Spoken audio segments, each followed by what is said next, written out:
झांसी में Amrit Bharat express train में एक यात्री की हो गई मौत। मृतक की फतेहपुर जिले के भखरना गांव निवासी 38 वर्षीय शिव भजन के रूप में हुई है पहचान, जो पुणे में करता था जॉब। तबीयत बिगड़ने पर अपने मामा के साथ ट्रेन से जा रहा था। वह घर पर पत्नी बच्चे उसका कर रहे थे इंतजार, मगर ट्रेन में ही हो गई उसकी मौत। तब मामा ने घर पर मौत की दी सूचना। झांसी स्टेशन पर उतारा गया उसका शव। अब जीआरपी शव को कब्जे में लेकर करा रही है पोस्टमार्टम। इसके बाद शव को गाँव ले जाएंगे परिजन।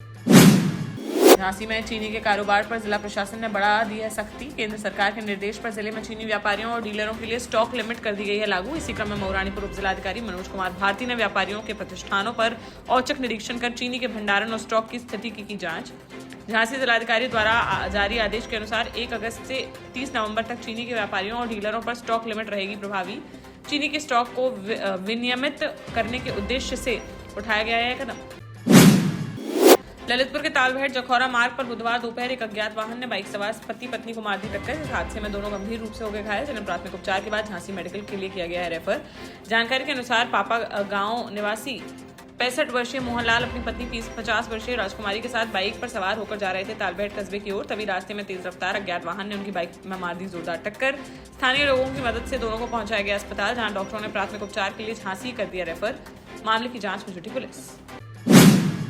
ललितपुर जिले के तालबेहट तहसील क्षेत्र में स्थित सुकमा डुकमा बांध का बढ़ गया है जलस्तर। पिछले 24 घंटों से हो रही मूसलाधार बारिश के कारण बांध से छोड़ा जा रहा है पानी, जिससे बबीना और मध्य प्रदेश को जोड़ने वाला मुख्य मार्ग हो गया है बाधित। निचले इलाकों में अलर्ट किया गया है जारी। स्थानीय निवासियों के अनुसार बीती रात माता टीला बांध के गेट खुलने के कारण अचानक बढ़ गया है सुकमा डुकमा का जलस्तर। इसके बाद बांध से पानी की निकासी कर दी गई है शुरू। ललितपुर के पूरा कला से मध्य प्रदेश के निवाड़ी और टीकमगढ़ जिलों को जोड़ता है यह मार्ग और बबीना होते हुए जाता है झांसी जिले की ओर। मार्ग पर पानी बहने के कारण आवागमन पूरी तरह हो गया है ठप, जिससे सैकड़ों लोगों को परेशानी का करना पड़ रहा है सामना। जालौन में बुंदेलखंड एक्सप्रेसवे पर कुठौन थाना क्षेत्र में बुधवार को एक सड़क हादसे में एक युवक की हो गई मौत, जबकि दूसरा गंभीर रूप से हो गया घायल। जानकारी के अनुसार हरियाणा के गुरुग्राम से 2 बाइक सवार जा रहे थे छतरपुर जिले के सिंहपुर। तेज बारिश के दौरान उनकी उतर गई बाइक की चेन, जिससे बिगड़ गया संतुलन। बारिश के कारण एक्सप्रेसवे की सड़क पर फिसलन भी थी अधिक और अनियंत्रित होकर फिसल गई बाइक।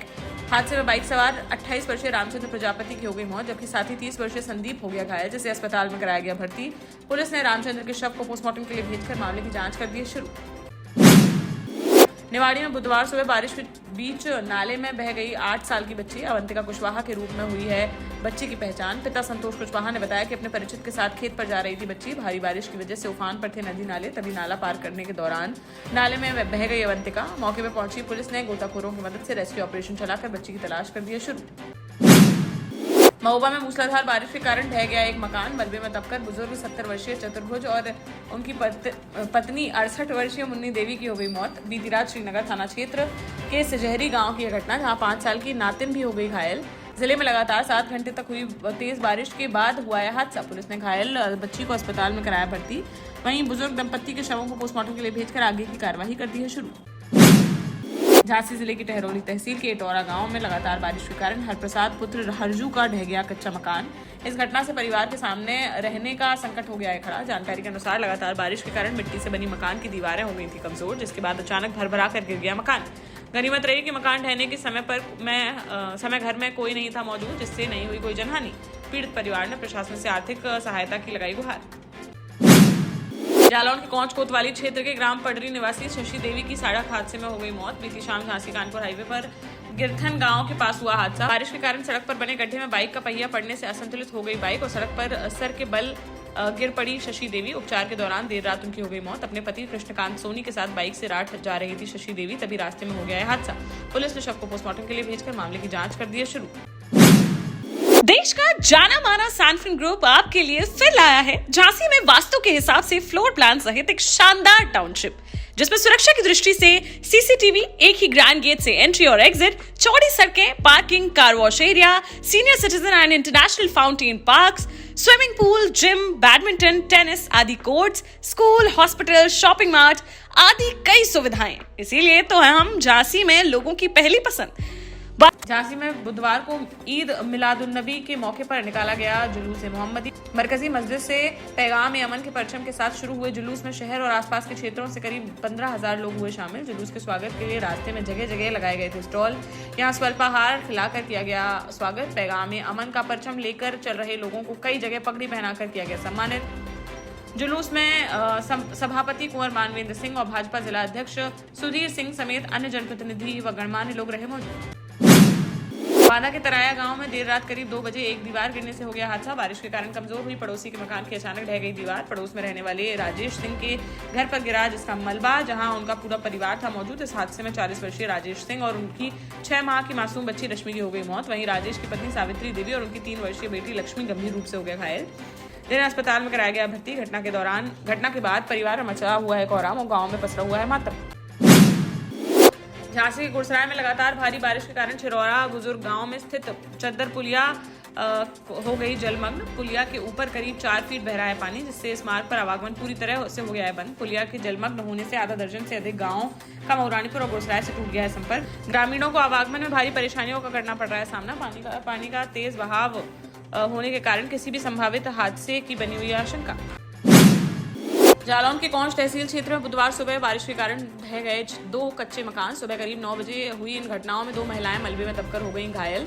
घायलों में से एक युवती की हालत गंभीर होने पर उसे उरई मेडिकल कॉलेज किया गया है रेफर। कौंच नगर के तलैया मोहल्ले में हुई पहली घटना। वहीं कौंच तहसील के महेशपुरा निवारी गांव में देखने को मिली इसी तरह की दूसरी घटना। घायलों को अस्पताल में कराया गया भर्ती। पीड़ित परिवारों ने प्रशासन से लगाई मदद की गुहार।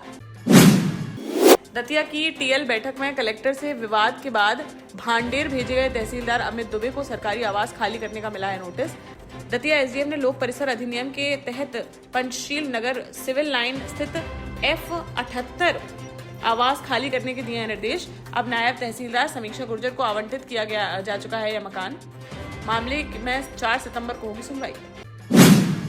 महुआ में बीते 24 घंटे से हो रही मूसलाधार बारिश के कारण लवकुश नगर तिराहे पर हो गया है गंभीर जलभराव। इससे गुस्साए स्थानीय निवासियों ने अंतर्राज्यीय मार्ग जाम कर किया प्रदर्शन। सूचना मिलने पर मौके पर पहुंची पुलिस और प्रशासनिक अधिकारी। प्रदर्शनकारी महिलाओं ने आरोप लगाया कि करीब 300 घरों में घुस गया है गंदा पानी, जिससे उनकी गृहस्थी हो गई है ठप। उन्होंने बताया कि घरों में पानी भरने से डूब गए हैं चूल्हे और बच्चों को रहना पड़ रहा है भूखा, क्योंकि खाना बनाने की नहीं बची है जगह। निवासियों ने नगरपालिका प्रशासन पर लापरवाही का लगाया आरोप। उनका कहना था कि बार बार शिकायत करने के बावजूद जलभराव की समस्या का नहीं किया गया कोई भी स्थायी समाधान। अधिकारियों ने जल्द से जल्द जल निकासी का दिया आश्वासन, तब जाकर उनका गुस्सा हो सका शांत। शिवपुरी जिले के करेरा थाना क्षेत्र में लोधी युवा संघ के जिलाध्यक्ष आजाद लोधी के खिलाफ एक और FIR हुई है दर्ज। उन पर ब्राह्मण समाज की महिलाओं को लेकर कथित तौर पर अभद्र और अश्लील भाषा का इस्तेमाल करने तथा गाली गलौज करने का लगाया गया है आरोप। पुलिस की शिकायत के आधार पर BNS की धारा 299 के तहत मामला दर्ज कर जांच कर दी गई है शुरू। शिकायतकर्ता ने पुलिस को कथित ऑडियो क्लिप से संबंधित सौंपी हैं 2 पेन ड्राइव। 12 साल पहले अपने स्टार्टअप के साथ ही योग्य नेतृत्व, अनुभवी टीम और सक्षम सेंट्रलाइज और उत्तरदायी प्रबंधन के बल पर सबको घर गुणवत्ता के साथ समय पर घर की योजना के तहत सैनफिन समूह ने बहुत ही कम समय में 1500 से ज्यादा यूनिट्स को दिया है कब्जा। समय पर डिलीवरी से हमारे ग्राहकों में बड़ा है विश्वास और मिली है संतुष्टि। सैनफिन समूह ने बहुत कम समय में Sanfin Ashok City, Green Homes Residency, Green Homes City, Sanfin Ashok Valley, Delhi Public School, Sanfin शाखा, केन सैनफिन अस्पताल सहित कई अन्य परियोजनाओं के साथ नई झांसी के निर्माण में स्थापित किया है एक बड़ा मुकाम। तो आप भी आज ही आइए अपने परिवार के साथ और कीजिए अपने सपने साकार।